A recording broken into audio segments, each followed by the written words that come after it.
Hello, hello, hello, and welcome to Magnificent Minds.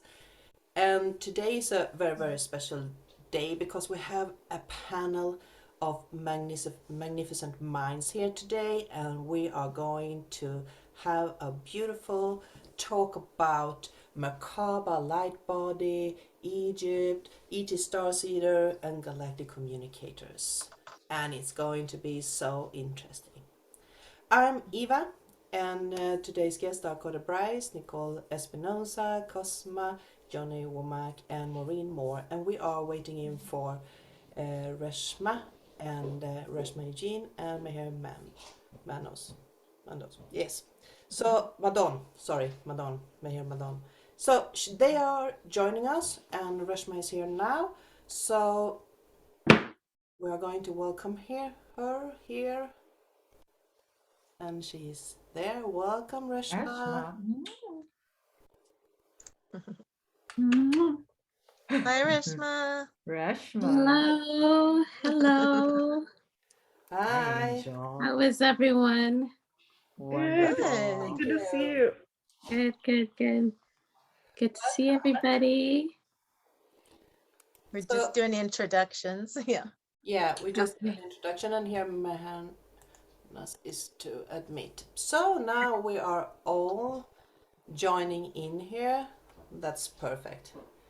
And I'm just going to open up it to see if anyone will put any questions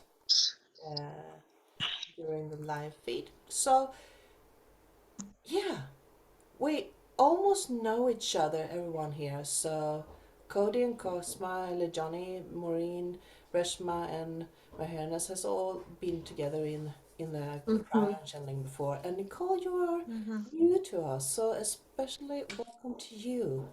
Thank you so much. I feel like I know all of you from the past, and beautiful Maureen invited me. I feel very honored to be a part of this group today. I feel we are anchoring some very special stuff in the physical. Lots of work that we've done up until today. And that sounds great. Mm-hmm. So, Mehernaz? Because I saw there was a hi.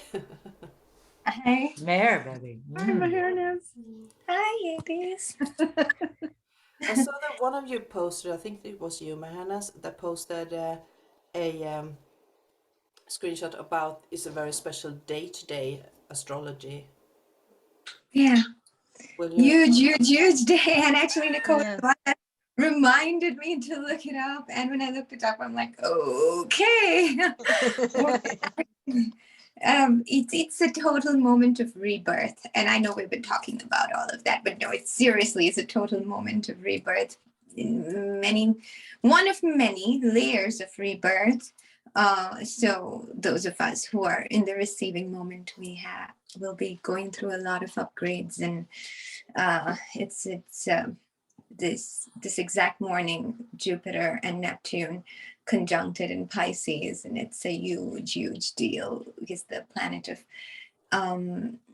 Jupiter and Neptune conjuncted in Pisces. So Jupiter expands, and Neptune is the planet of divination and all of the downloads that are coming through. It's being expanded, and then Pisces is taking us to a complete rebirthing process.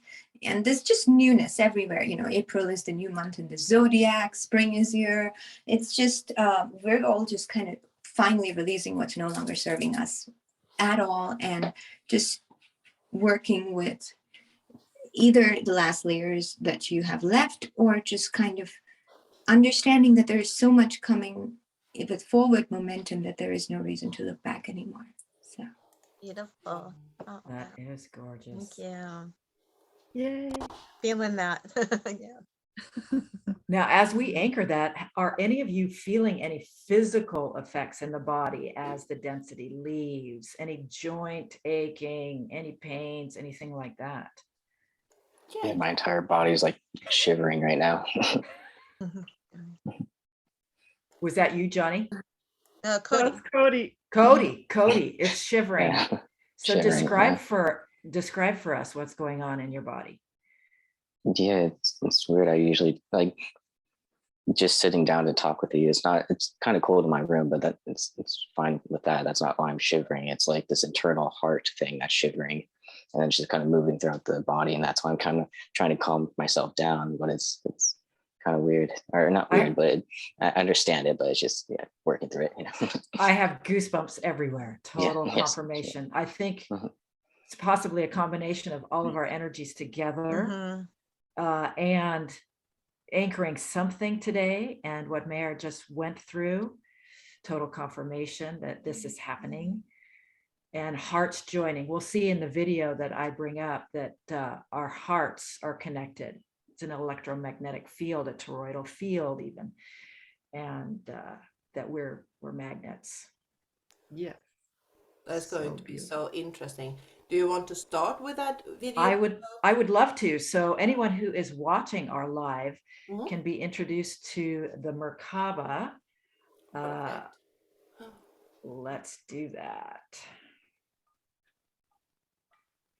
Let me find that. Here we go.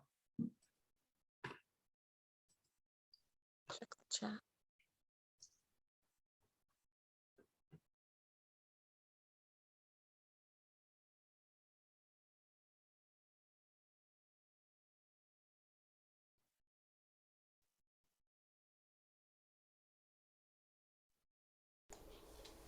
There's no sound, Nicole?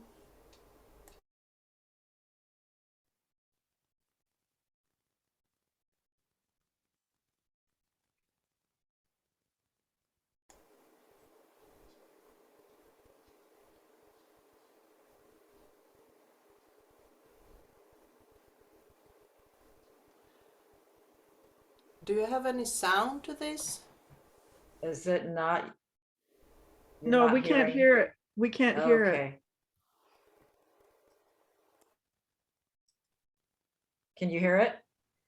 No. No. Hmm.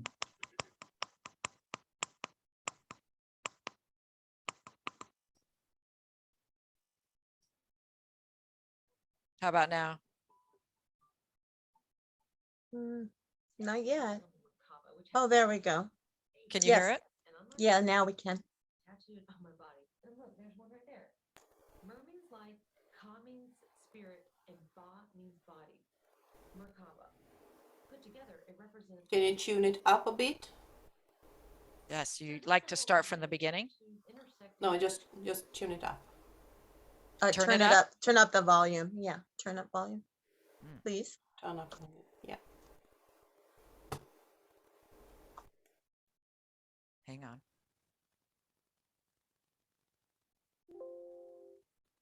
Tetrahedrons, which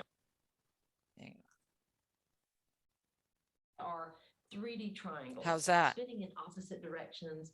That's create good. Separate energy fields that come together as one. We're going to break down the symbolism of the Merkabah. So your heart is actually a electromagnetic energy field, and this is measurable by science. The first thing I want to share with you is that there is a group called HeartMath, and they study how the heart actually has a measurable field that they can see with different electromagnetic readers, that when you are in a certain state of emotion, this can be picked up. Look up HeartMath, and basically what they are breaking down is how your heart emits this electromagnetic energy field, and that is always around you. They also talk about the science of how that same energy field from your heart transmits and is communicating with all of the other hearts around you. And the question must be, how and why do these type of synchronicities happen? And the reason is because you are literally a walking and breathing magnet. This is the truth of who you are on a physiological level, but on the deeper level, there's some spiritual truths in here. And this is where the conversation of the Merkabah comes in. And what this basically is trying to communicate to you is that the Merkabah is your vehicle of ascension. It's the light body within the human spirit, within the human being. And it is the Merkabah with which you are actually traversing the universe. It has long been thought that the Merkabah sits inside the base of someone's base chakra, and that when someone activates their Merkabah, it expands to encompass their body.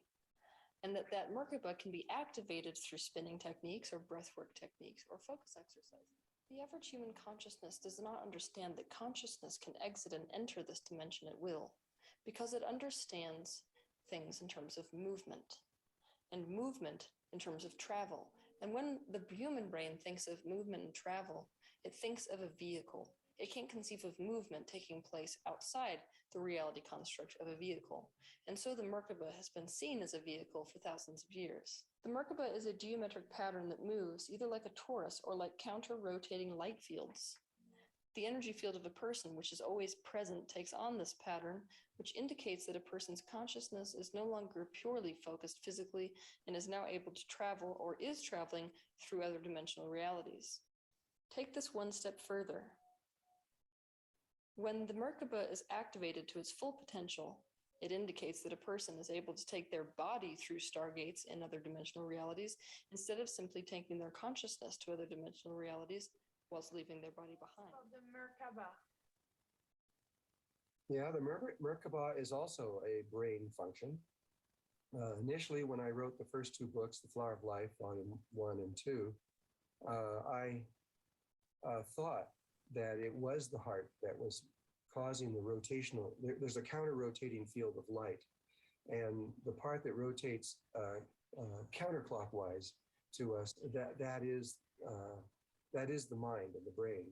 But it is also, we didn't know this then, but what's rotating clockwise and moving in the opposite direction is actually the right brain. And it's that emotional body that we just talked about. You have to feel love in order to make this the Merkabah function. The symbol is fire. Fire. How do we call two fires?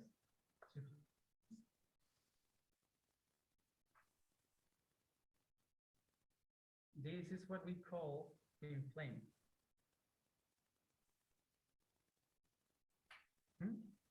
So as I said, the twin flame is not I'm looking for someone to complete myself. It's basically me, myself, recognizing myself. Okay? That is the twin flame. So remember, we have two flames here. One flame is the ego, I. And the other flame is am, the higher self. This is how we are going to activate the Merkabah which is the octahedron inside these 6 dots. So I feel this reattunement of the Great Pyramid is going to activate many things. Oh, confirmation, baby. I'm told that we have to focus on the base of the pyramid. Okay. Each of us, we have to hold one angle. So that how we are going to be 4. Katrina will be with me. Okay. They say that we have to hold intention in each and every one of us in one of the angles of the base, and then with our thoughts, we lift it. Now we have to ask for the electricity to penetrate the top of the pyramid, to activate it, to electrify it. Yes. Somehow the electricity will help us to tune it again. Okay, let's lift it. I'm also calling in lightning from Mount Sinai that was at the top. They say it's going to be a lot of energy, but penetrates the top. The gold cone is there, but is in the etheric. Is not in the physical, but it's there. I see it. I see it. And the electric current is passing through, going down. And I'm pulling the Atlantean crystal energy all the way up from the bottom. The pyramid is changing colors now. It became purple almost. And pink. And I'm bringing in the Nile water to create a vortex around it. And it is going up. and now we have to imagine it that it's turning around its vertical axis in a way. We have to spin it. I don't know how fast, but they said it doesn't matter. They do the sacred geometry for us, but we just have to. Which imagine. direction is it spinning? I see it in how I see it from where I am. It's from the left to the right, clockwise. Clockwise. Okay, let's spin it clockwise. Wow. Are we creating a Merkabah?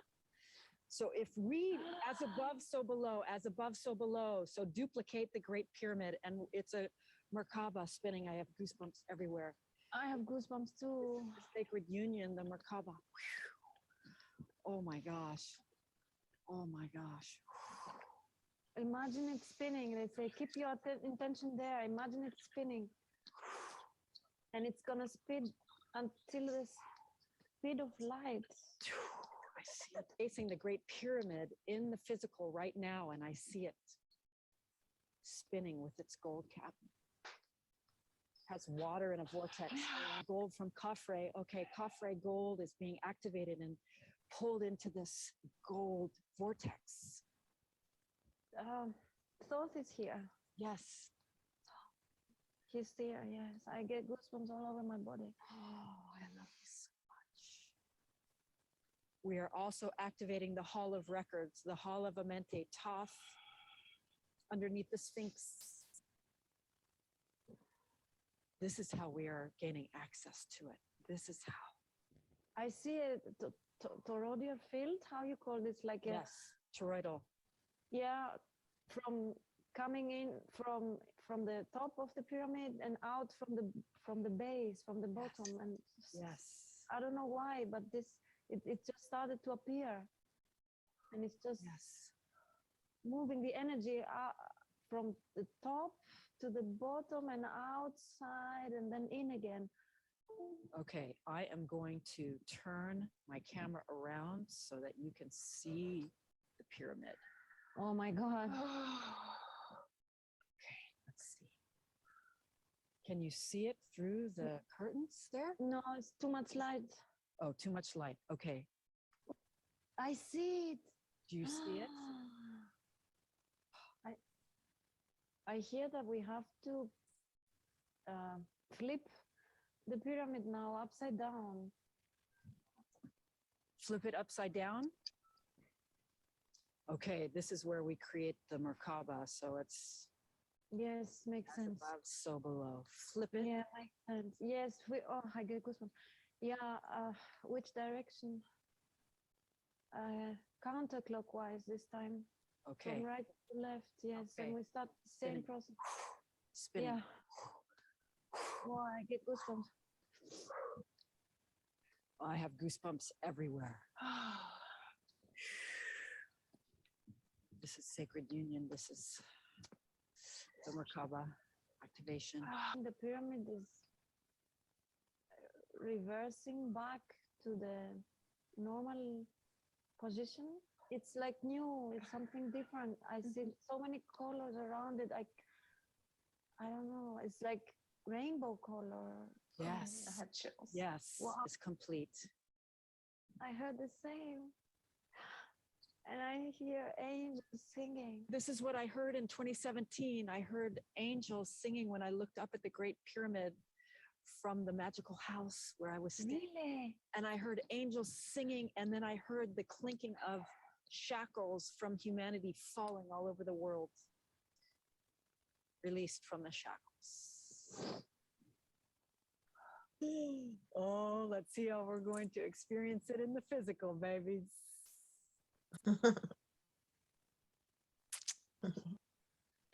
Angels. I love that. Oh my goodness. Thank you, Nicole, for sharing that. Thank you, babies, to share that moment with you, because I feel we are anchoring that work. I feel that all of us did connected to Egypt now in the physical. So that was in 2018, the third time I was called to Egypt 3 separate times, 2017 spring equinox, 2018 spring, and then 2018 fall. And this was in the 2018 fall that Hara had, she's a QHHT practitioner, and I was there doing work with Khafre Pyramid, which still has the gold capstone. And then I was told to go to Dahab, which means gold in Arabic. And now I had thought it was anchoring the gold in the physical, literally, which still may be the case, but I feel it's energetic. It's us stepping into our golden selves. And this is what I feel we are starting to anchor in the physical today. And yes, and so Hara had gotten messages while I was in Egypt the third time. She got messages from Venusian guides saying, you have work to do with Nicole while she's there in the physical. So get together. So we pulled a Zoom together, and there was a third party. Robin was there. You may have heard her in the background.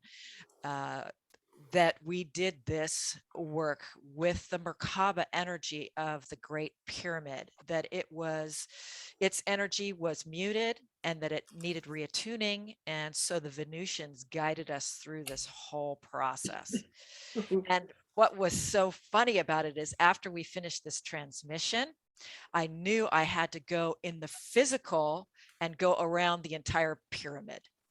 And it was the Giza plateau was just closing, and I snuck in, and they said, no, it's too late. We're not taking any more people. And I pretended like I didn't hear them. And I kept going really fast up there, kind of running, and they were chasing me. The guards were chasing me. I was hoping I wasn't going to get a bullet in the back or anything, but and then they chased me all around the pyramid. So they must have been anchoring the work as well. And so that's what happened in the physical there. But I think all the work connected to that, and the time before Hara showed up with another QHHT practitioner, Carolina, and we actually met at a hotel right in front of Khafre Pyramid, which has 4 rooms there. And the owner of the hotel, Adol, he waited for the other guests to go to sleep, and then he came to us and he brought this big crystal from Giza, and he set it in front of Hara. He said, you may touch it. So she touched it. And then he set it in front of me. He says, now you may touch it. And I touched it, felt it, and then he took it away. And there were 2 other people with us. But the next day we went to the Sphinx, and then a guard came to us and said, okay, I feel that you are special. Let me show you where to go. And he showed us some chambers. And then he says, you're going to King's Chamber, right? We said, yes. He said, you must hurry. It's almost lunch. They're closing. You must go. And he bought the tickets for us. We were the last group to go into the King's Chamber. And then they closed the door right behind us. And halfway up, Hara says, oh my gosh, my body's frozen. I can't move. It's cramping up. I can't go up. I have to go out. So her husband followed her. She went back down on the ground. I said, we have to go finish in King's Chamber. So we went up to King's Chamber, and the guard closed it for lunch. He says, you must leave. It's closed for lunch. And he recognized me from the week before going in there. And he says, oh, Nicole, okay, you may stay with your people. So it was just us. I filmed it, and we were toning. And then Jeremy, Hara's husband, came in, and he touched the sarcophagus with us, and we felt this white light vortex go up through it. And you can see Jeremy looking like he's the only one who saw it, and he was the skeptic. And then afterwards we went back down, and I went straight to Hara, and I gave her a hug, and I started receiving all this information. She was connected to the Atlantean crystal underneath. She had to be grounded on the ground to activate it. Jeremy was the conduit. He brought that Atlantean crystal energy back up to us, and then it went up through the apex. So that happened, and then we did the Merkabah energy the next time. So This is free energy work. This is Tesla energy. Tesla was from Venus, and it is all connected to us starting to anchor in the world free energy technology. And why it hasn't been anchored yet is because humanity was not ready. It's why Tesla was taken out early, and why his documents were confiscated is because humanity was not ready for this technology yet. So I believe now that we are stepping into the heart, that we are now ready for the technology. So we'll see how it gets dispersed.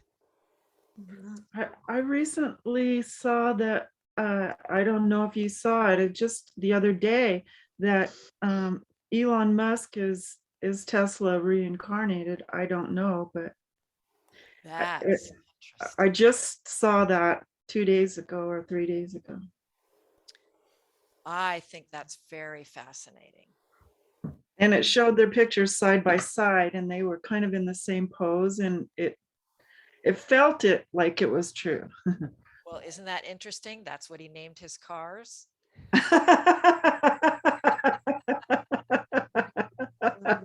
Oh my goodness, yes. Oh, I'm going to dig into that further, Johnny. That's really neat. I kind of think it's fascinating because a couple of weeks ago we were talking about the golden energy, and me and Maureen both felt that the golden energy was coming back and becomes much stronger. And now that you've been talking about the golden light, it feels like such a great confirmation that the golden light actually is making its presence back to us again. So, wow. Do you remember that, Maureen? Yes, I do. I was noticing, well, I was replied to your comment about that, because then I too had just noticed that for the weeks prior, at least in other groups, or even how I was expressing or receiving things, it was all about platinum white light energy for myself and others. And then it was showing up on Facebook posts and Instagram and theme. And like, I noticed how themes kind of come through energetically as we all are one, right? And so, and then that particular week, especially, it was for myself, I found myself speaking of golden light and reconnecting in that way. And that's pretty much, I see that and the platinum through meditations, but I was really noticing the golden light was being mentioned a lot. And I feel the currency, there will be a new currency that is gold backed. So that's interesting. Yeah. Very. So what about the Merkabah? Because that is a geometric symbol, and we were talking, or one of the topics here is light bodies or Merkabah, and it's the same thing, but it's two separate things. Or how do you see it? What's interesting is everyone talks about it being the two tetrahedrons, the triangle energy. And I loved hearing Matthias's take on the twin flame. That makes perfect sense for me. And that why I was saying this is sacred union. What's interesting is my guides have me work with the pyramid, and Matthias described the four-sided pyramids as the diamond. It activates the Merkava. So that makes sense to me now why I am always shown the pyramid energy to work with that. So that activates the Merkava. So yes. Interesting. That's interesting. Actually, I know. so we do know how the Merkabah looked like, or we show it. It was shown in the video that you shared, and a lot of people are using it as a A lot of people are using it. Of course, they are. This is a transporting device, but it's also a part of yourself. So by consciously making the figure within your mind will alter the geometrics in your energetic fields and create that vessel for you to travel in. Or am I wrong? So, they say that this is a symptom of ascension. So as our consciousness rises, our Mhm. Merkaba gets activated. I know a lot of people try to activate their Merkaba and work really hard on that.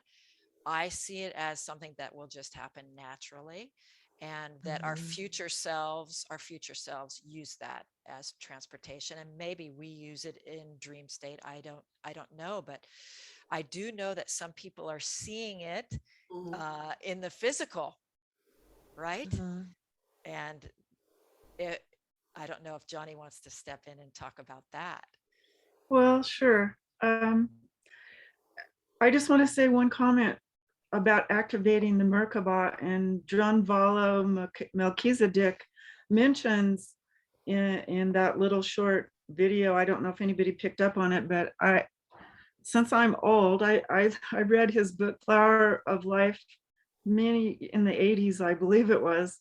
And of course, I didn't realize all this was going to be culminating now in the twilight years of my life. But he just mentioned that it takes the heart, the emotions to activate it. And so way back in the 80s, I was woken up out of a sound sleep with the words, "Love is the answer to all questions." And I used to keep journals and all that forever, dream journals, any type of downloads or messages from spirit, poems, messages. And so that was a big one for me. And that is why I started my page, Love is the Answer to All Questions. And now I know why, because it takes love, pure divine love, to activate your Merkabah. So it's really thrilling for me to see all this come together after all these years. So that I lived long enough to witness this. So Johnnie, isn't it like, I was thinking right before you said that it's like as we expand and open our heart, and especially our higher heart, then more energetically this is not emerging, but being activated, or possibly. I just know that when I think about it, like spinning, when we were talking about the clockwise and counterclockwise, through my core center of light, as I call it, the pillar of light, the source and earth, I feel it expands when I put my intention and focus on it. I can feel more energy rising throughout. So, and also feeling, I guess I've energetically sensed the movement when I put my focus on it. But I don't know. can clarify on that. I'd actually taken Drinvala Melchizedek's course because I was ordained a reverend in the order of Melchizedek. No, that's fine. Yeah. So basically, it is through the heart space that you enter the Merkabah, and you can enter it from the front or the back of your heart space. And once you enter it, and then you would see the field, and if you're feeling the movement, you will feel the movement both clockwise and anti-clockwise. And once it's created, you will feel the expansion. It literally goes horizontally. So once the movement happens, then it goes horizontal. And that's why when we visually see a Merkabah, which is probably the safest way a being travels from one dimension to another, when you capture that, like orbs, as you would call it, a lot of times they appear like a spaceship, and it's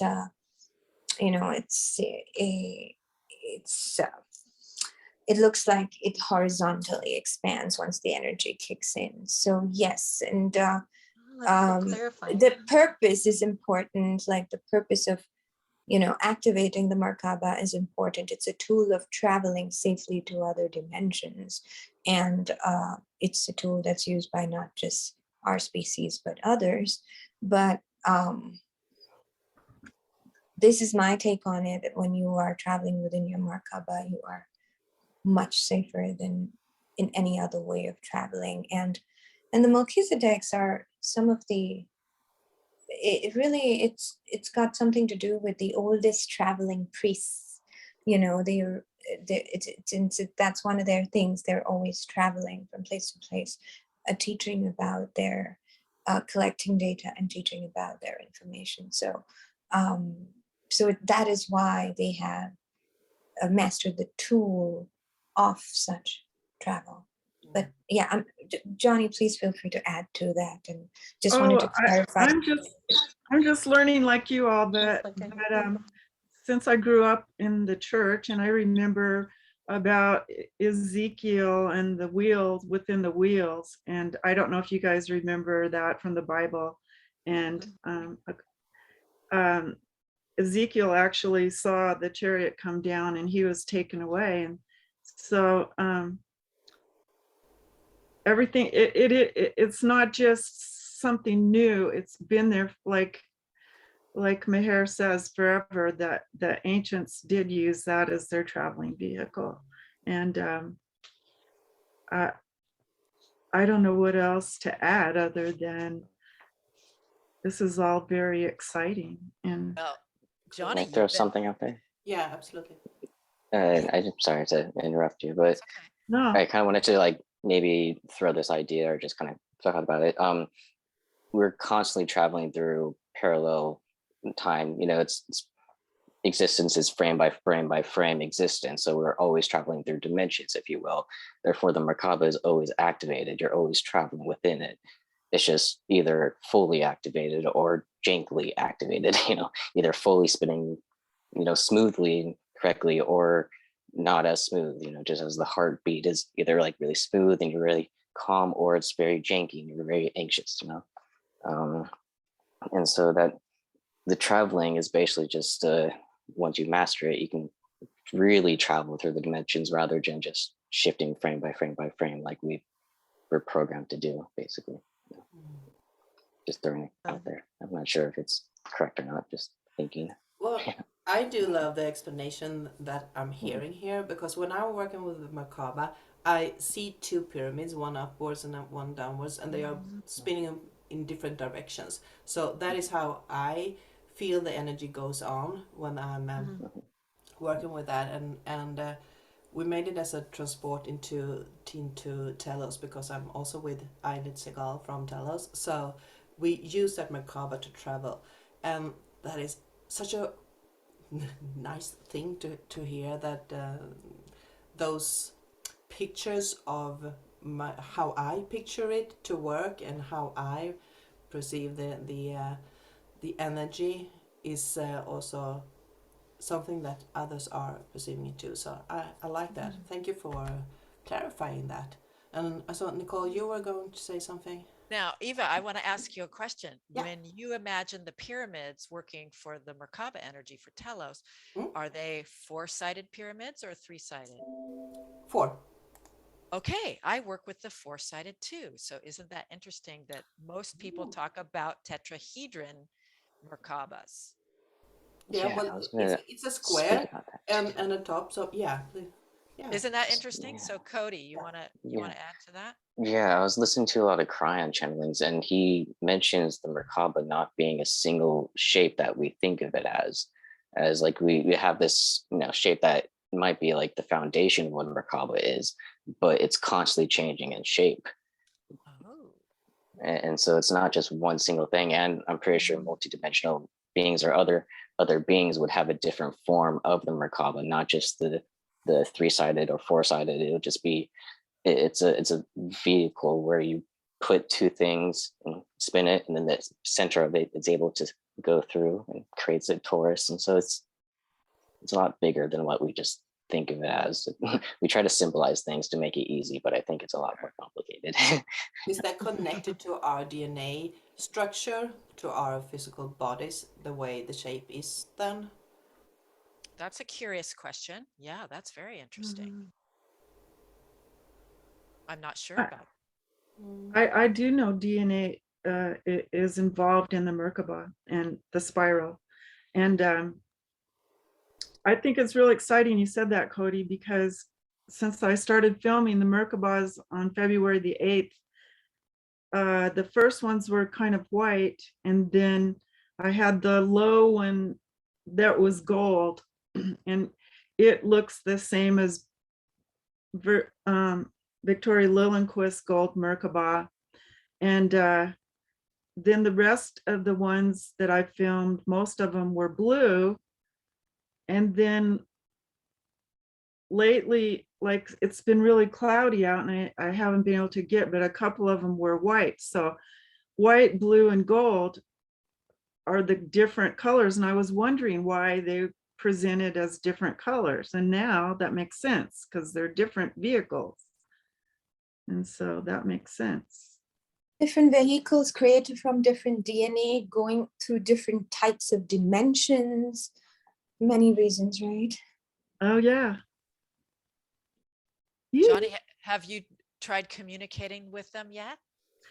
Oh, I've been working on my telepathy. I've gotten a couple of messages. What I've been learning is, and this is through not only Victoria Lillenquist, but somebody else, that they pulse. So what I'm learning is I focus on just a plain old star and I expand it, and it's still little and it's bright and shiny, but it's still tiny and it doesn't pulse big.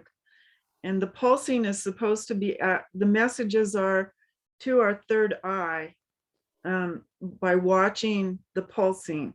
So I've collected videos from other people, not just Victoria Lillenquist, and she's very open to sharing, and other people. And I have a folder with other people's Merkabahs videos, still shots, and mine. And I'm just now putting all this together. This is all new to me. And so my scientific part wants to like put the gold ones together and the white ones together and the blue ones, but they're all Merkabahs. But I'm always analyzing everything since I'm a scientist at heart. And Johnny, this is Maureen. I just thought for those watching, they may not be aware that, so when you're speaking of these, this is something that you're seeing in the sky above your home. Oh, or yeah. what, or and are you saying that the pulsing ones are different than the stars that you focus on? So that that's how you notice that they're different, is by the pulsing, right? I did not notice the pulsing till I enlarged it. So all I noticed was that I'm always filming things and photographing things. And I just got my first iPhone and I know it has a good camera. I have these big windows. And so they face east and south. And I just noticed one that was bigger and more sparkling. And it was, to the naked eye, it looked more of a rectangle than a little tiny sparkling dot. It was looked like a star, but it was shaped a little different and more sparkly. And so I just enlarged it with my iPhone, and there it was, like pulsing, and it would get big and little, big and little. And I was going, wow, I didn't even know what I was filming, you guys. I just was so enthralled, and Cody was laughing at me on one of them because he said, it sounded like I was enthralled in it. I don't know how to explain it, Cody. Climaxing, if you will. Yeah. And I was going, yeah, well, at my age, that's as close as I'm going to get, you guys, because I was like, whoa, whoa. And it was funny. Cody made me laugh. But anyway, so now I'm more level-headed and I'm more aware of what I'm saying on the video. So I try to keep my vocalization to minimal, and I just give the date and so funny. And the time and the direction. And now I'm trying to do the angle like 45 degrees high, or so if you guys, I just happen to have here clear view. There's not very many, there's a tree in the front yard, but I'm not surrounded like trees like Maureen is in the Seattle, and Boise I was surrounded by trees. So maybe if I'd had a better phone or a better camera in Boise and a clearer view, I could have photographed them. Of course, I have seen a craft across the street from my house when I lived in the Wood River Valley, parked on top of the hill across the street. And I wrote a poem about it. And I didn't have a camera at the time, no other witnesses. So I know they exist, but far be it from me to know that I was ever going to film them. So I'm excited. Can you humble. describe the craft that you saw and how close it was to you? I don't see a craft. Oh, the craft across the street? Yeah. Oh, yes, I can describe that. Yeah. I've seen more than one thing, but that was confirmed by other people. But anyway, this one, I had just watched Mighty Joe Young on TV. It was 10 o'clock at night, and I realized I had to go to bed because I had to work the next morning. And I had a loft bedroom, 2-story. So I climbed up the ladder to my little loft bed. And I was getting into the bed, and out the window that ran across the wall, I saw lights flashing in my eye. And I thought a cop had pulled somebody over on the street below. And so I looked down the street, and it was all dark. And I looked up across the street, and there it was, sitting in all its glory on the top of the hill across the street. Now, this is close, guys, and it's parked. It's not in the sky, it's across the street on the hilltop. And I'm going, I was just like stunned, and nobody was there, and I had no camera, and it was oval shaped. And it was bright, brilliant globes of flashing lights, red, green, gold, and white, no blue. And I kept saying that in my head, and out loud, actually, red, green, gold, white, no blue. Oh my God. And that's what I said over and over. I just kept repeating it.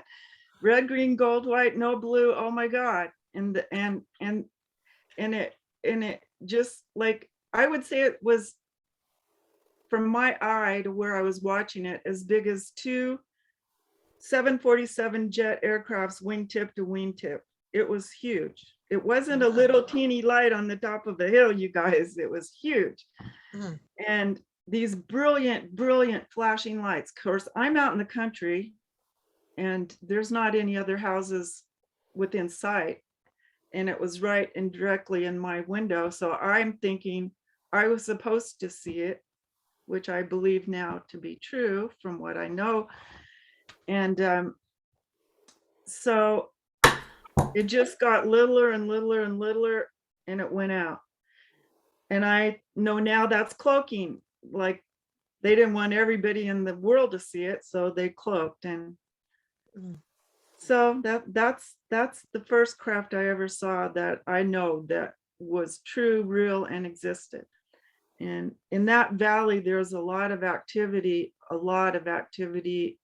people seeing things. Even in the paper, they review people. And one night I was driving up to catch them from Haley, which is like all in one valley where Sun Valley is, Sun Valley, Idaho. I'm sure everyone's heard. And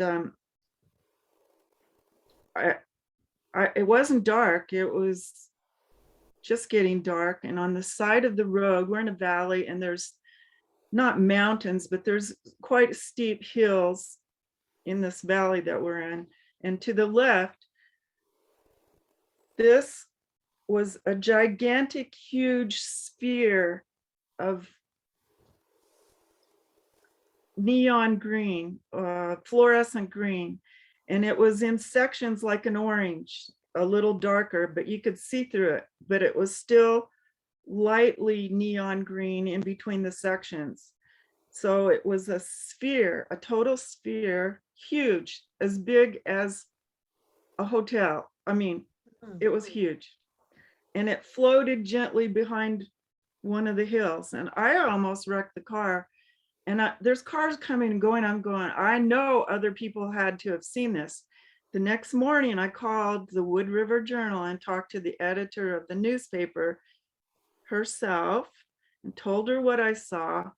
And she confirmed it. And she said, other people did see this, but we don't know what it was.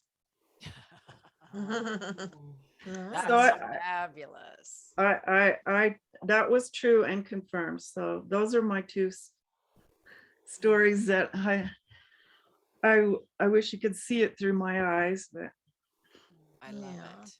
I love it. I've never seen one with my physical eyes, but I do have like a video shot from my sleep. You know, when you're in the state of not sleeping, you're so aware that you're constantly wondering if this is a dream or if it's happening in the real time. So we were traveling almost like a, is airport where, there were windows on both sides, and there was like an escalator, and we were traveling with that escalator up, and from that window I looked out and I saw another ship with the same type of corridor underneath, with these giant windows and humanoids walking and or traveling on that escalator there too. So that was quite amazing. And I also used my Merkabah, actually, when we were talking about Merkabahs, to enter a spacecraft. That was kind of fun. You did? Yeah. that's wonderful. Yeah. Well, I don't think that I was so welcome there at the moment, because the question came, "What are you doing here?" So, well, I didn't ask for permission, but that was fun, actually. I wasn't expecting it. So, yeah. What about you So, guys? Yeah. can you explain further about that? So, did you feel a ship near you? In the dream state? No, Okay. no, I didn't. I didn't feel like it. Like a ship. I knew that I was on a transporting device moving up into that ship, and I that was in the dream state, when not in the Merkabah. When I was in the Merkabah, I was intentionally guiding myself to meet someone that I wanted to meet, and I ended up in a cargo space somewhere, and the sight of the person that I met there, when he looked at me, was like, "Oh, what are you doing here?" And then I know that I actually was inside that, because that was so real too. But yeah, it's crazy, right? No, I know that's I've heard other people that do communicate with other star family, and they have showed up in a ship and been told the same thing. Yeah. What are you doing here? Thank you, Johnny. Thank you for that confirmation. I've heard that before. Yeah. But my dad was a pilot, and he has actually seen UFOs when he was flying. And he was Oh, that's about wonderful. this silver long cigar shaped vehicle with no windows on, and came in a high speed and followed the plane that my dad was steering, and it was laying there parallel with it, and when the army plane went up and got closer, it just took off in a high speed and just vanished. So, and he was in the military at that time, so yeah. My uncle photographed missiles at Vandenberg Air Force Base, and I couldn't help but ask him if he ever photographed anything while he was filming the missiles, and he said, "We're not supposed to talk about that." So he didn't say no, but he told me yes in his own way without confirming. We're not supposed to talk about that. Wow. I love it. But now we are Ladies. here. Yes, sorry, Reshma. Yes, don't mind me. I'm still getting better. Oh, I know, I like you guys were talking about, this, time of change. It's been really wild for me. But actually I had awoken with a dream that I was completely disconnected now, like my cords are disconnected, and I had such a busy morning. I haven't had time to sit down with it. But I have a feeling it has to do with like just completely left. I'm guessing a dimension of some sort, maybe 3D. I don't know.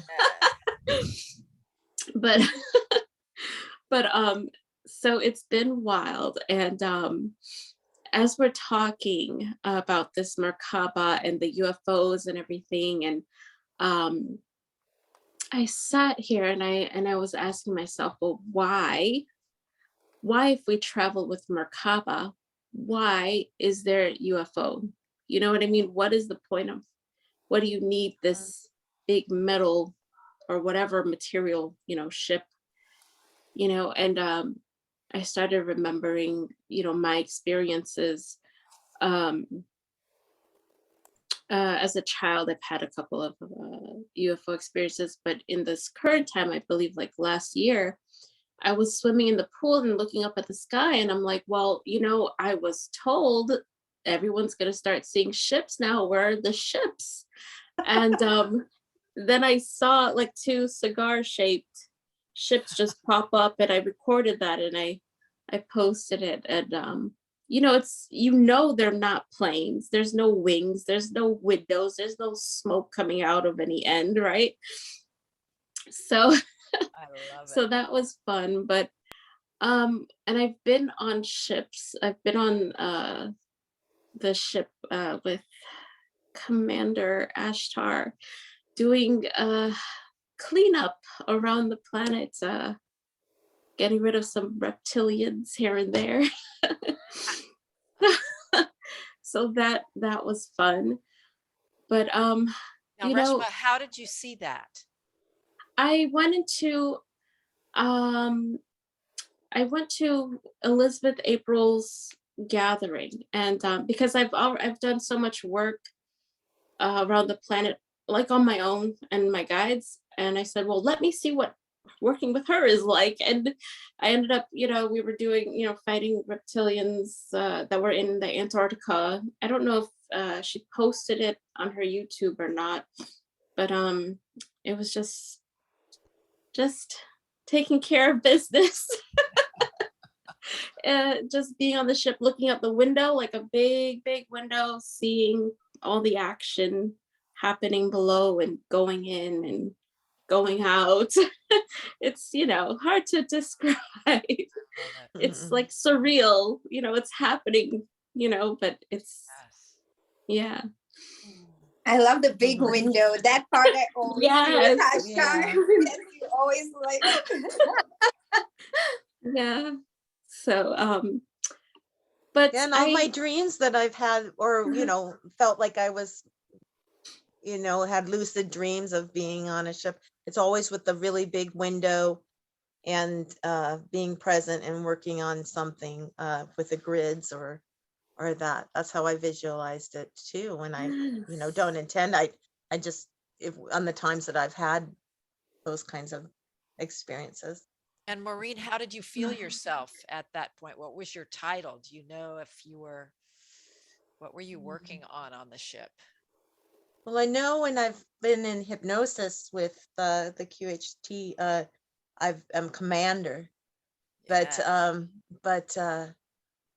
with my actual dreams, I was as myself, or a version of myself in a blue suit with an emblem, sort of, and a family of connected to kids there, blonde. And maybe that's a discussion for another time, but I felt had very much even the waking vision of that one time. And so I feel it's something that I just let happen naturally. I don't like go and explore like you would just think I would, but I put my attention on other things more or something. But so when I have an experience where I'm having the lucid dreaming or feeling I have this vision or something, then it really is something that's memorable, and I see themes in people's stories, and I'm like, oh, that's what I saw, or that's what I felt and saw. Yeah, so it's exciting. Do you remember seeing connection of Pleiadian connections, I think, in Arcturian. Do you remember the Arcturian ship Athena? Do you? That I don't remember more than I've had the visions of being in a boardroom, being taken not taken, I'm sorry. Like I've go there etherically and be in a room of all beings having a conversation. But then the details I don't tend to remember. What was funny about that is Maureen and I are friends, and she had mentioned this ship Athena, and I love the name It was, Athena. I received a channel on it before, really when I first started to begin to channel, and I didn't know a connection in any way, but I started to have channel about it, the ship Athena. I'm sorry, go ahead, Nicole. And in October, I went on a motorcycle ride to Santa Fe, and that's where I met Mayor. And I was staying with my friend Carol. She's building community in the Santa Fe foothills, and she speaks with the Arcturians. And she had one of the gals from her Arcturian group come over to her place. We did ceremony on the medicine wheel. She had built an earth bag round dwelling with an open roof so the Arcturians could communicate through it. And this gal who was running the ceremony, she said, so we've been given permission to board the ship Athena. And I went, oh my gosh, it's an Arcturian ship. Maureen didn't know it was Arcturian. And so apparently we boarded the ship and they gave us a tour, and I felt myself on it. My conscious mind was getting in the way, but I could feel myself participating and that it was familiar to me. So that was really neat. And I know. Do you have a visual memory of it? I don't have the visuals of the ship. It's more of a feeling and a knowing. Yes. But I don't have visuals from it. But the one visual I do have was from a QHHT session back in 2015. I was doing a session swap because I'm a practitioner also. And I saw very clearly, I was leaving the Pleiades on a ship with another guy coming here to seed the planet. So I know one of our topics is also star seeders. So I find that very fascinating. If many of us are pulled to memories like this, seeding the planet in some way. So I guess that when we are sleeping and meditating and so on, we are actually traveling into those dimensions that the light bodies of the ships are. Because I can't, as someone said, it was not metal or any smoke or anything, and when I tried to remember how it was when I was on it was not an escalator, but something that was moving underneath. There wasn't a feeling of cold glass, because when you are there and you are in space and you see this glass window, your logic mind says it has to be very, very cold, since I don't know, but when you put your hand on it, it wasn't cold. So obviously it's something etherical and organic, and that reminds us of these light bodies. As someone said, I think it was you, Cody, it's a different structure, or if it was Mehernaz, different structures, and depending on what dimension, who is using it. So the ships may be a light Merkabah. Could that be? Well, some ships are alive. I mean, I know there are metallic ships, but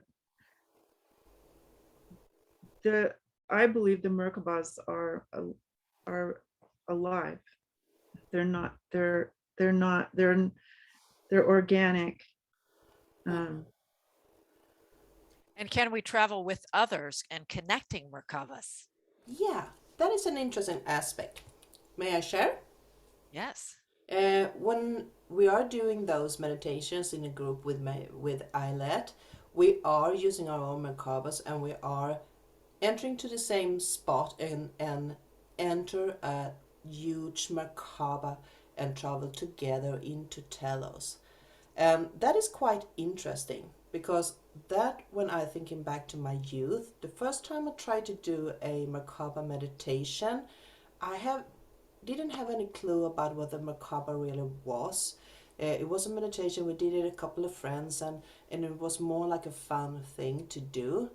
And there was a couple of sort of magicians that we have been connected to in a other city, and they wanted to be there with us, but they weren't there physical. So I tried to invite one of those into that Merkabah meditation, and that spin that took place in that moment, and I was just janked out of the Merkabah, and everything just shut down. And I was sitting out there while the other ones meditating. I wasn't getting back in. So that is quite interesting, because you also mentioned it heart based. That is a frequency within the heart. So yeah, the question is, are we able to merge together in a giant Merkabah together with the like-minded or vibrational like-minded, or yeah, how do you see Now, it? now, Eva, did you do this when you were a child? Well, I'm over 50 years old, so in my youth, like 35 years ago. Yeah, How amazing. I love that. yeah, that was fun. I Fun love that. ride. You learn by you learn by trying, but yeah. So I do think that we can get together in a Merkaba. I definitely do think so. I somewhat have a story, I guess. It's actually in the secret, ancient secret of the Flower of Life of Drunvalo Valenti's book. I own both of them, and so I read them. And one of the stories was of the kind of plate thing that's under, I think the Sphinx or something. I know it's in Egypt and under, Giza and stuff like that.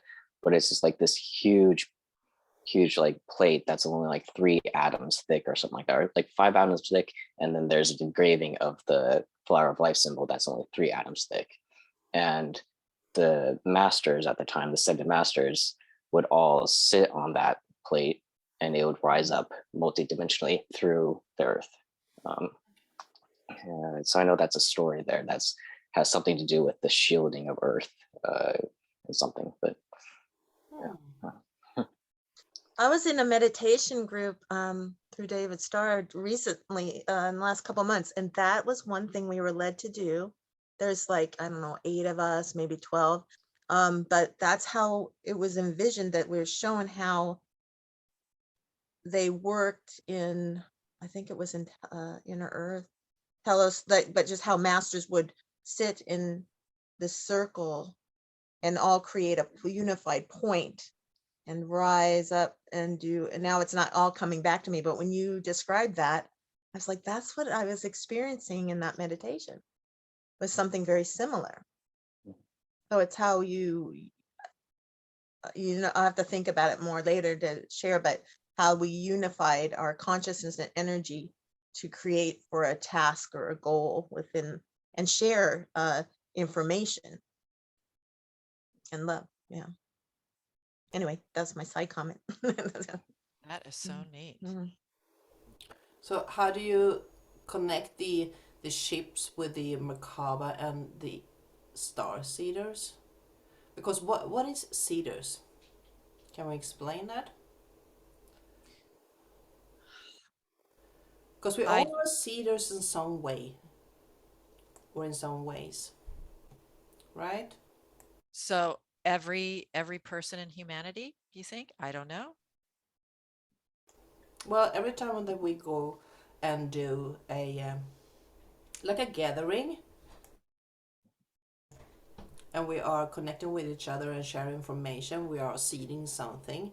But so we are kind of a seeders, but if we are ET seeders, we are definitely bringing something more into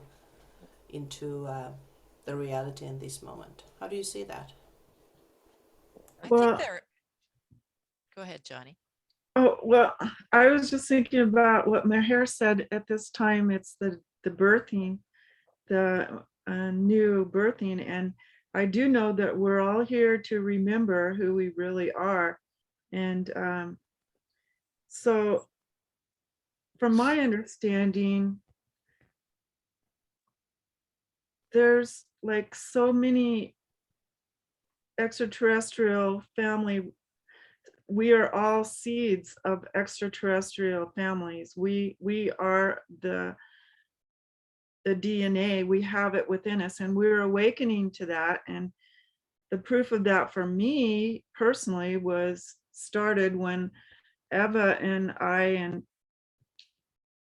don't know who all was there, Alexandra, Cody, and someone stepped forward, and we weren't even on the subject of UFOs or anything. Remember, Eva? And you said somebody stepped forward for me, and now I know that was my Arcturian family, celestial family. And so that's my connection, and we all have different seeds of, and Cody knows about that too. And so he has some, he could expand on that.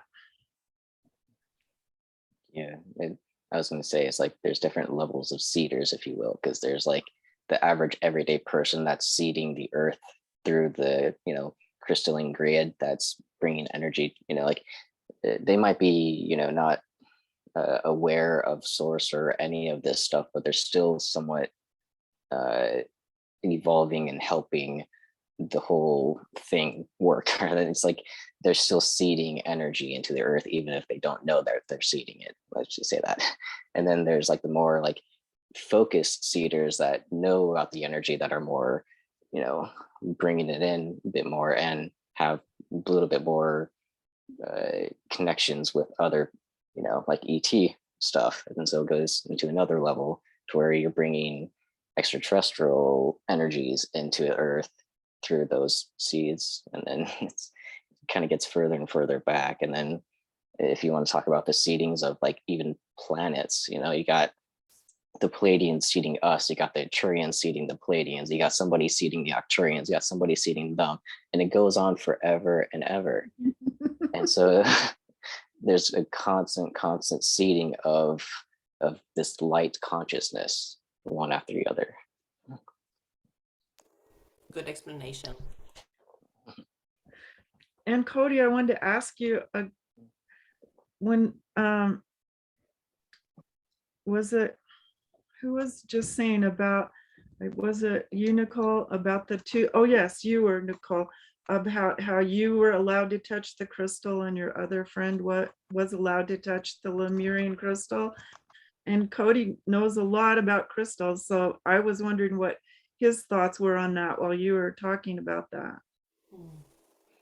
Yeah.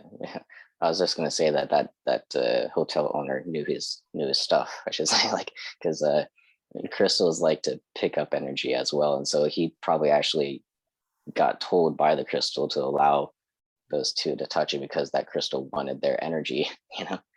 I knew you'd know, Cody. He's the crystal meister. Well, what was neat about that work that we did in Egypt, I was doing a quantum healing session with a client a couple years after that, and I had mentioned that I had just gone to Egypt, and she explained what we had done there. I have it queued up if I can share what she said. Let me put that up. Would you guys like to see just a moment of that? Absolutely. What she says about what we shared? Okay. Let's see. Screen share. But I was going to ask you about your Venusian contact. Yes. Okay, here it is. This is the QHHT session. Yeah, but but it was that all along. Yes. Yeah, I'm just feeling like we're very kindred spirits. Yes, we are. Yeah. So Nicole just got back from Egypt with a group of people there, and they felt like they opened the Hall of Records underneath the Sphinx and activated the Atlantean crystal under the Great Pyramid. Is that true? Were they able to do that? That's the same crystal, and that's the same room crystal that she saw. So this crystal is activated. It is activated, and it's said other things. It's a fan. It's a fire has been flamed. The fan flamed. It was fanning the flame of this crystal. It's like what they did, fanned it, so it went like all over. Wonderful. it fanned the flame that was there. The flame was already there, and it's Wonderful. fanned it, it's expanded it, it's made it available. It's made it available to everyone. That's what it's done. It was before it wasn't available to everybody before, and they went there and made it the wisdom available. So this was rather big, what For happened the people, it's huge. It's huge. Because now the people, it's like before they couldn't, but now the people can. They're ready to experience the wisdom. there? Most are. Well, no, not most. Lots are ready. More are coming to be ready. Everyone will be ready. It's not everyone right now. Everyone will be. It's fanning. It's the 100 monkey thing. Yes. It's growing. It's faster now. It's growing faster because they did that too. It's Accelerated the process. yeah. It's time. That's why they did it. It's time now for the people. It's not just for us. It's for the people that needed it in the beginning. Yes. Wonderful. So The people couldn't accept it. It was too dark. But the tipping point has been reached, and now humanity is ready to accept this wisdom. So we feel it's a 3-year process, and that I'll be returning again next year. It's the waves. That's why it wasn't all at once, because it would be too big. Okay. Fascinating. Just want to close that out. Okay, great. Anyway, thank you for sharing that, joining me in the sharing of that. Can you guys hear me? Absolutely. Yeah. Okay. So in that QHHT session, this client, she has a big piece of Isis energy in her, and she was remembering the collapse of Atlantis and saving the Book of Knowledge in a boat going to Egypt. And she was in the boat with Thoth and Jesus energy, so could be just energetic, but and then planting the Book of Knowledge underneath the Great Pyramid in a chamber that's locked. And the only way to access it is by the raising of consciousness. And I feel that we're getting very close to that. We are close. I feel today marks the day energetically and astrologically where we are stepping into that. And I don't know if anyone else knows about Linda McGillis. I introduced her to Meher last night. She talks about today, April 12th, being the culmination of 5D coming down to the earth plane, and our 1D that we have been disconnected from coming up, and then from inner earth. So Telos, we're talking about Telos from inner earth, and that meeting in the physical, in the heart space. So it's kind of like anchoring the Christ consciousness here on earth. So it's a rather big day today. Yeah, I've Sure been is. feeling the craziness of that. Sorry, like I was going to say that explained or confirmed something that I've been feeling for a couple of days, of me going really, really high in consciousness and then going really, really low, and then like just really back and forth until it's like slowly getting closer and closer. So I'm like feeling that transition of the energies coming close. So that's interesting. Thank you for that. Cody, I have goosebumps everywhere, Angel. Wow, that's total confirmation. I love hearing that. And didn't she express that the 1D actually was the original connection in not a deep density darkness? Like I thought I heard her mention that it had to do with the connection to Gaia herself, to Earth, the Earth connection, how we our bodies would knowingly connect and work in unison somehow, but then we were disconnected from that at one point. But maybe that I mixed two concepts up. I just was curious if that's what you got from that. We did disconnect ourselves from that 1D, and that's been the difficulty and the suffering for us. Actually, a couple days ago, I received in dream state. I was dreaming that I was in my new home and I was in the backyard and I was like saging the backyard and drumming and doing all this stuff, and Lemurians came to me and they laid me down and they went inside of me through breath, and they said, this is the remembrance, for you to remember. What I'm receiving is that our ancient knowledge in Lemuria is connecting, like how we're doing all this connection as above, so below, and all this stuff, but it's literally that earth connection, right? Because that's what Lemuria was about, the first civilization, fully connected with Mother Earth, talking with Mother Earth, breathing at the same breath as Mother Earth, and knowing, the seasons and the way things work, naturally inner knowing and connection. And that's coming back. And with the Atlantean energy of the knowledge, the wisdom, and the technology that's completely different from earthly technology. So it's two different consciousnesses that are merging together. This is the new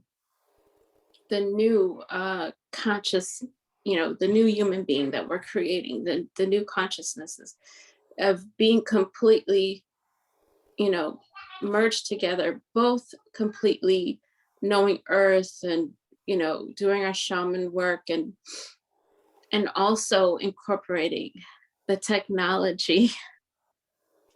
So, yeah. Reshma, I love that. I never even thought of it that way.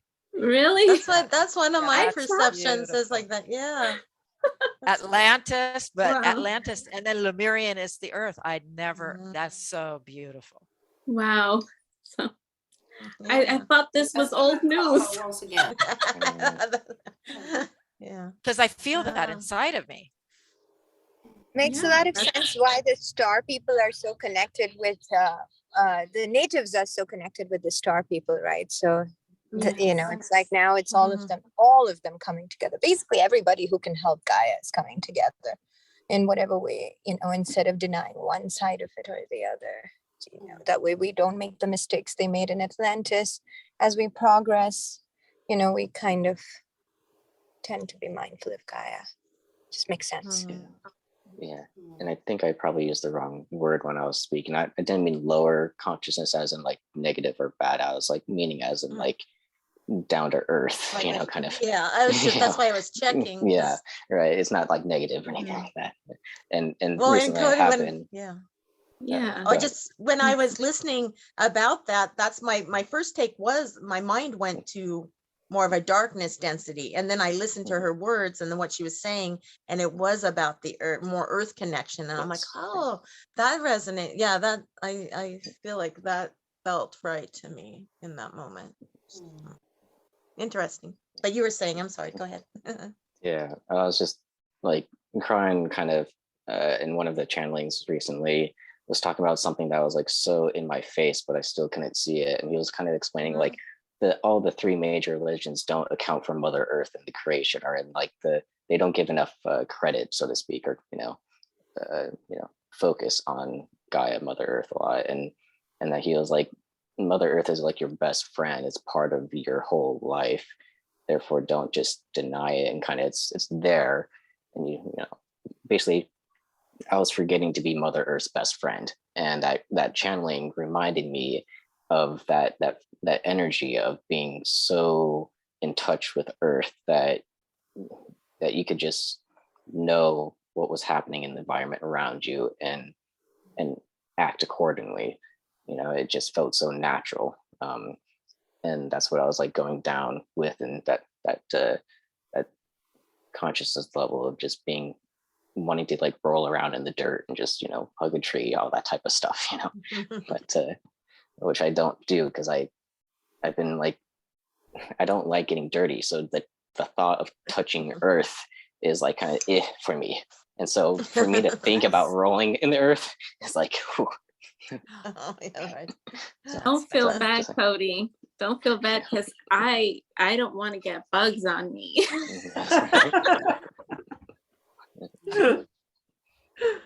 I used to Well- not want to go barefoot again, like I did as a child and loved it and that. And then I remember there's a part of my adulthood that I was like really resistant to it for some reason because of what's in the grass or things. And now since I started going barefoot again, it's like I just love it. And I don't even think about that. Like I have this perception that everything is good for me unless I get on something slimy and it feels gross. But in general, I make up, when the weather's a little warmer, would make a point of even in the colder being a bit barefoot. So I've become to feel like I instantly feel more grounded, which is obvious, the words right there. But I started to feel my connection, I guess, again through that. Yeah. Well, I got to mention this. When I first met Nicole through the light language class that you had invited me to, Maureen, and Nicole and I connected, well, Huntington Beach. I used to go to Huntington Beach. And when I was pregnant with my daughter, I would go and dig a hole in the sand and lay in the sand, my belly in the sand. And so I don't know, maybe that's how I was connecting with Mother Earth, but You were charging your child. Yeah, I was gonna say, I was like supercharged. Gaia's coding to your baby. Oh, that would have been comfortable. Yeah. Yeah, I want to go back to what we were talking about earlier when we were talking about the Atlantis and Lemuria from above and below. Because when you start talking about that, I got this Merkabah back in my head once again. So the Atlantis and the Merkabah, when they come together, they are forming a Merkabah.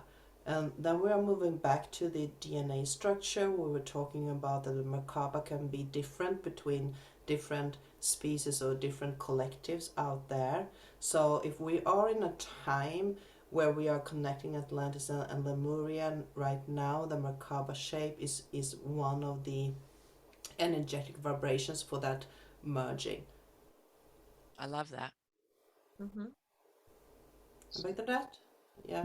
Sorry, every time I press the screen, it closes my my video. But yes, and when you see that the Merkabah image, of the upside down and the right side up going together, when you look at the geometry of the spiral, you see those shapes inside. So I mean, it's all just so wonderfully connected. I mean, it's being awakened in our DNA. It's being awakened in our Merkabah, right?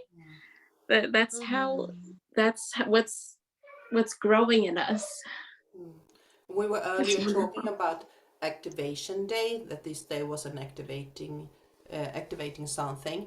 And when you, Nicole, was showing the video in the beginning and you went into shaping that Merkabah and your friend was talking about the energy pouring down, you could really feel it within your own. I felt so, yeah. I love that feedback because I was curious about what you angels would feel from it, from the video.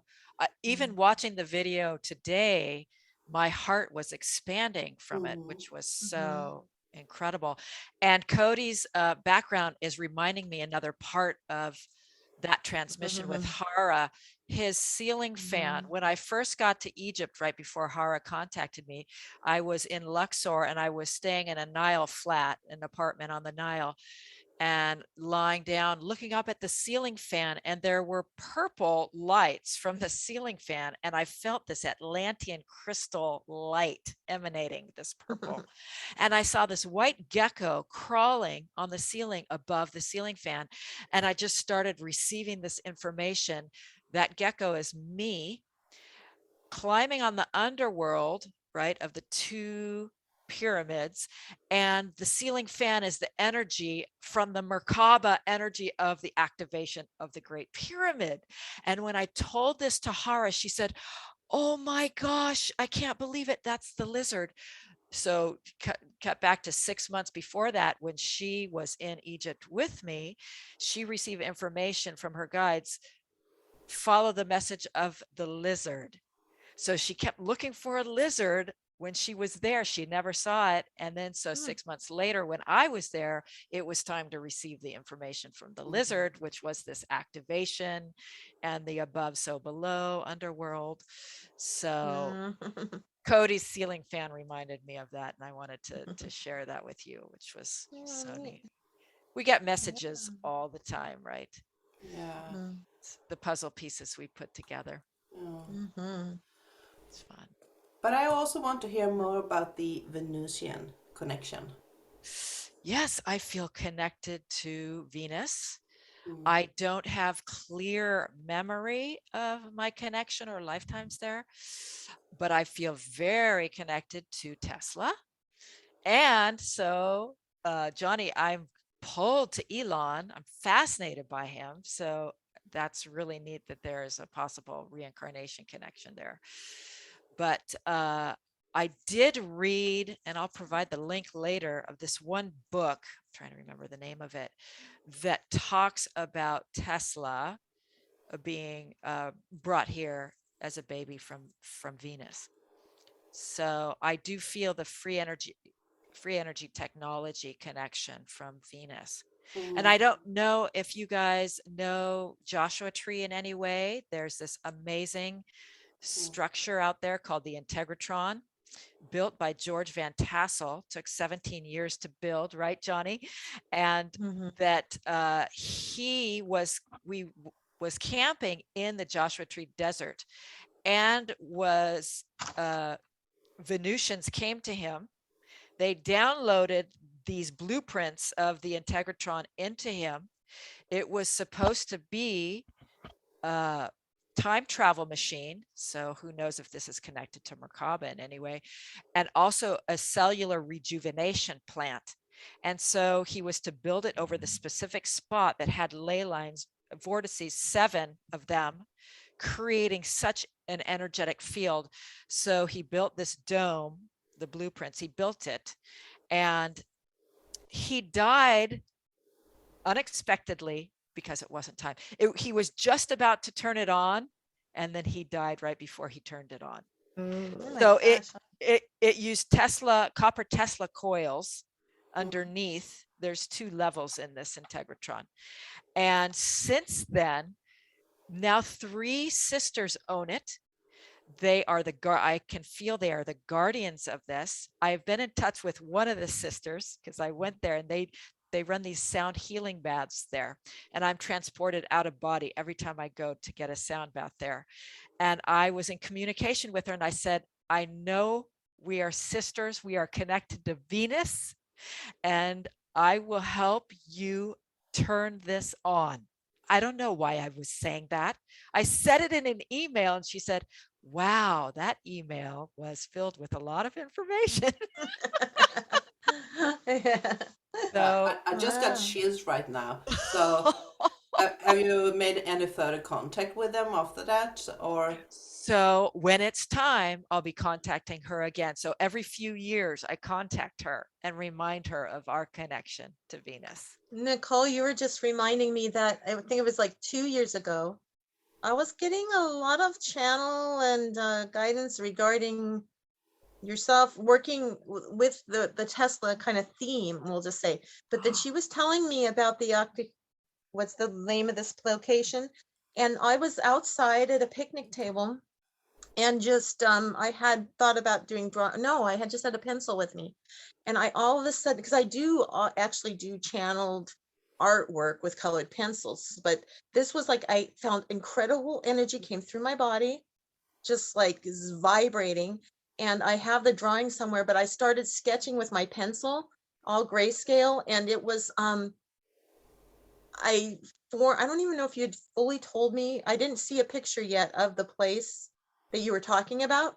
And I drew a dome building, like, and it has, I think if I showed you the picture, you might remember, but it was like triangles or pyramid steps all the way down. It was like down within, below, leading up to the front door of that domed building. And I had all this energy markings of light language and that around it. And I said, well, look what I just drew. And then it was that, and I really thought, I don't know if we jumped a timeline or what, but we really felt, you know, we had a huge connection for that location. And I've been to Palm Springs, but I haven't been there. But it was like there was so much, it's felt very aligned, but very, like I think of Tesla, more electrical energy than what I usually work with when I was doing the drawing. And maybe while we're talking, I'll look and see if I can find it. Oh my But gosh. I've forgotten all about that. Me It was too. like, it was a portal. It's a access point for this anchoring or rising information or something. Well, Maybe Cody or something like that.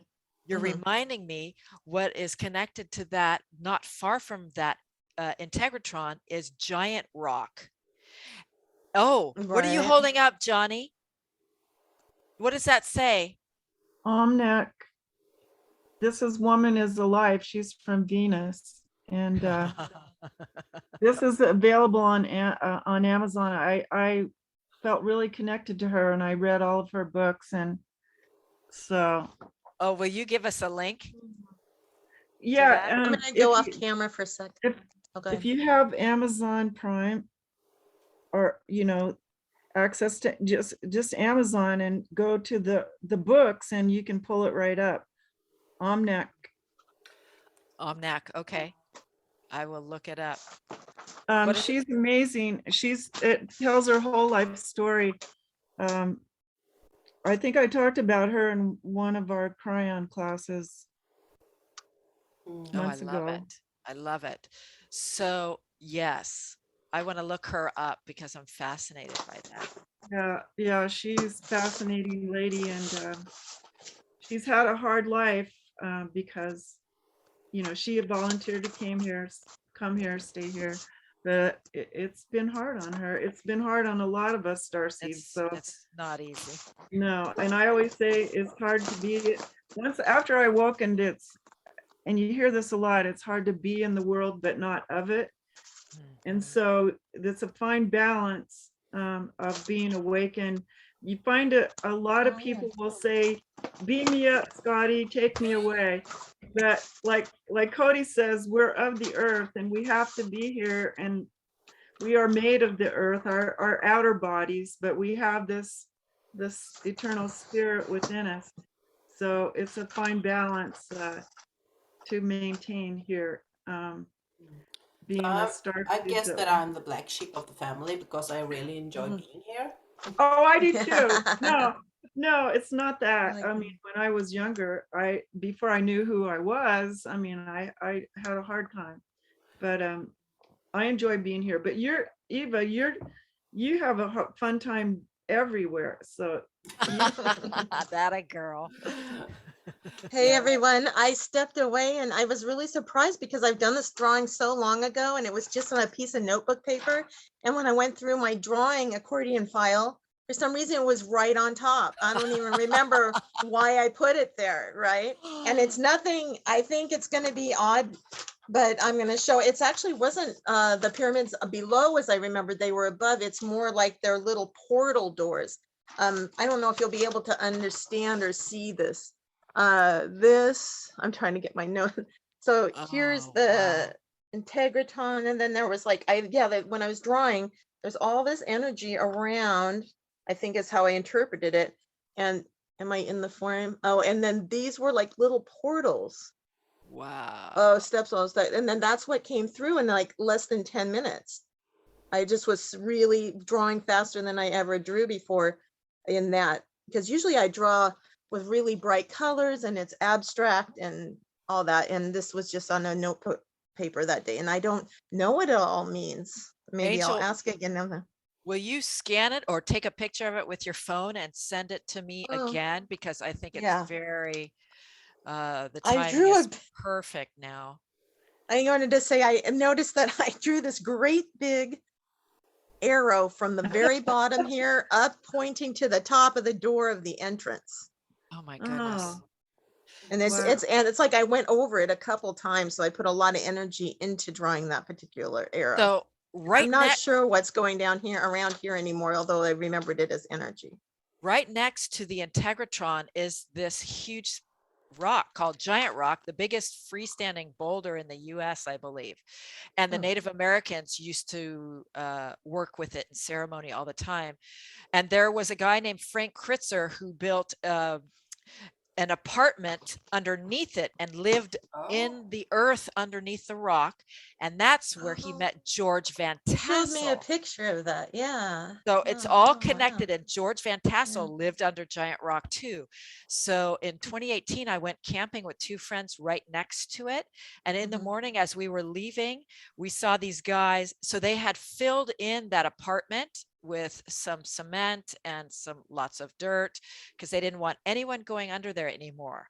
And as we were leaving, these guys were blasting it open with a drill and a jackhammer. And I said, Heather, stop, let's go talk to these guys. And I said, what are you guys doing? Do you mind if I film you? They let me film it. And he says, yeah, we've blasted. We're going to let the world know what's going on underneath this giant rock. And he says, you guys want to go underneath it?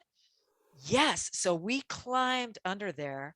I don't think very many people have been under Giant Rock. And Heather, she felt the energy, she saw the energy, and I could feel it.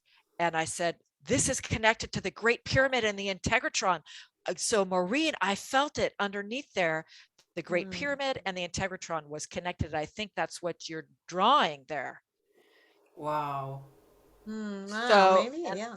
And I think it's part of the energy and the activation and Tesla energy, free energy. So anyway, thank you for it makes you think, that's for sure. It's like, and we get so many different experiences that, that kind of thing is like, oh yeah, I totally forgot about just, randomly drawing that thing but I you knew were nothing channeling, about, so. you were channeling information, important information. Yeah, and I didn't have the writing with it. I don't remember doing, because oftentimes I'll get messages that I can write out or speak, but I think it was all just intense energy. And I remember it just kind of went away when I was done drawing. But because you're remembering it today, I really feel that this is because it's now becoming time to anchor it in a physical. And I feel that our friend Rob is connected to this free energy, and Rob was in that discussion, I think. He lives here in LA with me. Actually, he just moved to Huntington Beach, so Johnny and Rob and I are connected to Huntington Beach here. I know, for bigger reason. I love it. Big segue there. Yep. Yeah, it was good. Yeah. What I'm curious about is that you have mentioned two names here today, or two names have come up, and I have been seeing and heard about those quite a bit recently. And that one was where you were showing now, Johnnie Womack. Yeah, that posts have been constantly sent to me lately, and whenever I turn on Facebook, there the name is. And also the HeartMath Institute, and I'm on their mailing list, so I get information from them too. But this is the second time just in 2 days that HeartMath has come up for, in a discussion. So there's obviously something there to fill in the activations too, I guess. So the HeartMath Institute is a huge source of knowledge, right?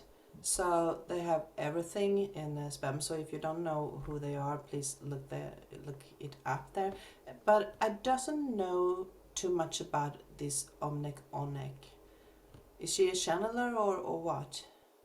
I know that you put up the book, but I'm just trying to figure out why she's popped up here. She's from Venus. She is from Venus.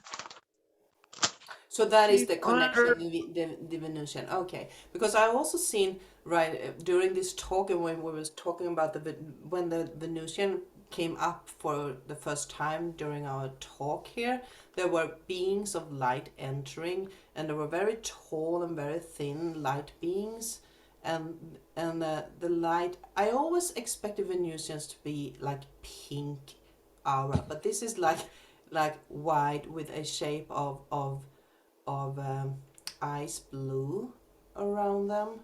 So Eva, are you saying that they showed up for you yeah, in your place right now yeah. today? When we started, when the Venusian contact, so you started to talk about the Venusian contact, the beings entered, and they have been making their way back once again when we started to talk with the Venusians. So I'm just trying to figure out why they are here because I'm not getting any Oh, I too. information. So Yes, yes, this is it. This is the activation of the Venusian technology and the Merkabah activation energy for this free energy. And it's everything that we've talked about is all connected today to that. Yes, it is. And the Could I- Venusians are part of it. Yes, could I read this before we close? Because I have a feeling we're getting ready to. Yes, baby. This was in my talk with Eva, but I had to just read this last paragraph. The structure of divine light and energy in the human body and every other life form and object in this universe and all others, rotating and expanding in all directions simultaneously, it perfectly balances and restores while guiding you into the life of your dreams. That's the Merkabah, you guys. Oh my gosh, girl. That's the Merkabah. We are anchoring heaven on earth. I'm getting the Stepping chills. into our dreams. This is starting today.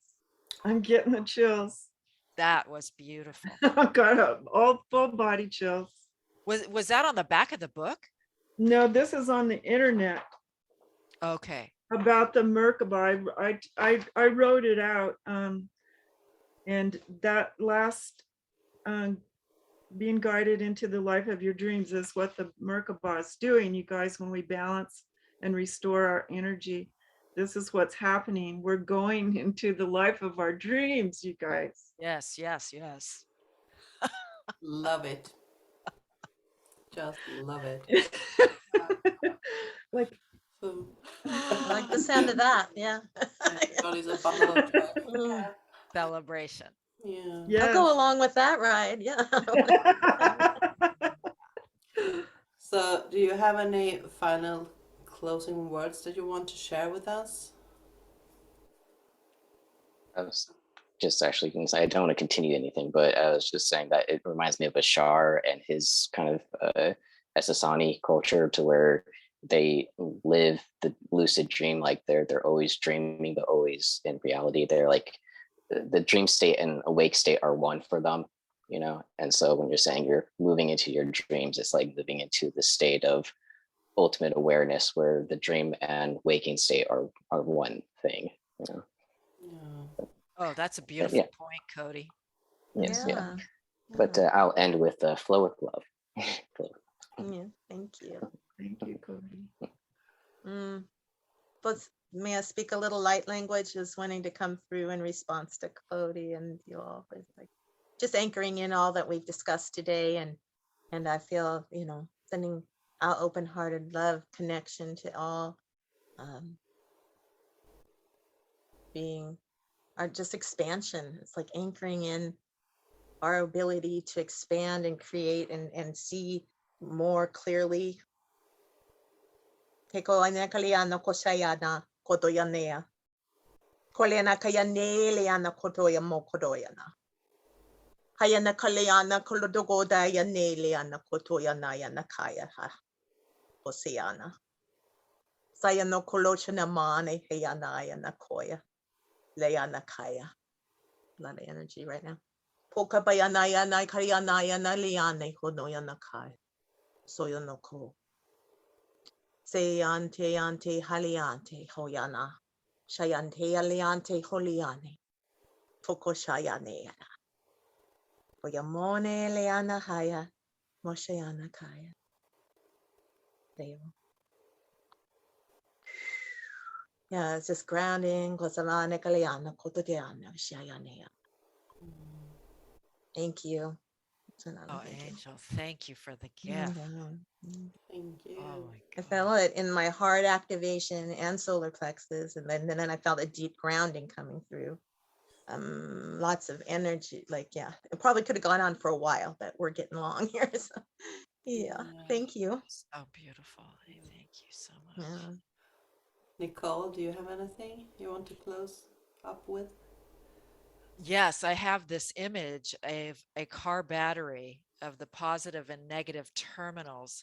And I discovered that where Mayor lives now in Santa Fe, in the womb of the mother, in the caldera there, where Los Alamos represented the negative charge, and the positive was the womb of the mother. And it takes both energies. So we're talking about balance today. So celebration of the balance. Yeah. Beautiful. Reshma? I do know that Reshma has something to say because I got the Sorry. Pleiadian mothers here. So I just feel like I was trying to connect with the Venusians there in your home, and I got a little distracted. But I just wanted to let you know that they just want you to know that you need to connect with them more, connect with them. They want your attention. They want you to understand who they are to you, what Venus is to you. I don't know if you know what Venus is to you. yeah, well, I kind of feel very connected to them, like home in some way. And they've been in and out of my life during different times. And today when we got together, you all said that it's some kind of activation going on here, and there's been a lot of work within my heart space, not a physical heart, but in a heart space. And the Venusian energy has been reactivated somehow in the beginning and in the middle when we were talking about them. So yeah, well, I will connect with them. And it's also, part of the golden, Christed energy as well on the planet that we spoke about in the beginning. And I feel like this was very wonderful and very knowledgeable. And I was thinking about the ships and why they use ships. And it was to have like a home for multiple beings, like a planet, to be able to move throughout different space and time. And yeah. Thank you for answering. That's what I got. And yeah, I think we will all be having a bunch of downloads and understandings and understandings of what's going on, and very, very much in the heart space. All love. So thank you. Thank you. And I knew that you had something to say because I heard your name. Reshma has something to say. Reshma has something to say. Yeah. So well, thank you for that one. Mehernaz, do you have anything you want to share with us?